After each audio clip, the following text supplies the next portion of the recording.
தத்தை போல தாவும் பாவை பாதம் நோகும் என்று நெத்தை போல பூவை தூவும் வாடை காற்றும் உண்டு.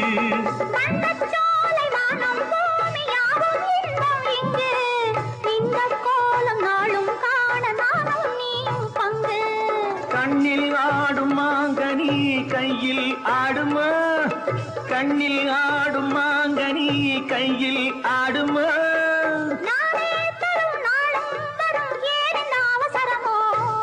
பச்சை கிளி முத்துச்சரம் முல்லை கொடி யாரோ பாவை என்னும் பேரில் வரும் தேவன் மகனியோ.